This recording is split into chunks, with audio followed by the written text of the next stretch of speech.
For many years, those of you who have been paying attention to me, and I don't recommend it, I've been telling you not to overcook your game. Don't take my word for it. I want you to do this very simple test yourself at home. I have a piece of venison flank here, and this is, the flank is an abdominal muscle. There's a very thin piece of meat, unless it's my abdominal muscle. Cut it in half. I'm going to season it with some High Mountain Cajun Cowboy seasoning. It's got great flavor. It's got a little bit of heat. I have a hot skillet here, and I'm going to put this piece in first because this is the half of this piece of flank that I'm going to overcook. While that overcooks, I'm just going to let this one rest and absorb more flavor.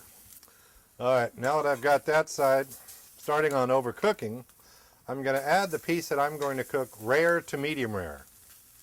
And the way I tell how something is cooking is by pressing down on it. This one here is approaching medium rare. This, you'll notice when I poke it, it stays down. That's still obviously rare and uncooked here. This one's starting to spring back. In no time at all, this will be a perfectly overcooked piece of gray meat. Taking out my properly cooked piece, while this one continues to overcook.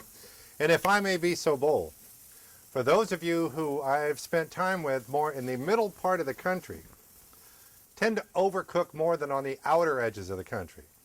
I'm not saying it's right or wrong, it's just an observation. And now, the overcooked piece.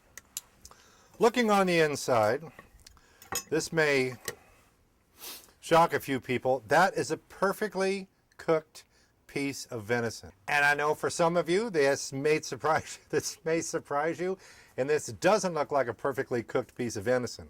What I want you to do is take, let's say, 3 seconds out of the rest of your life and compare the taste of this overcooked piece, which may look familiar to some of you, with that piece that's rare to medium rare, still juicy.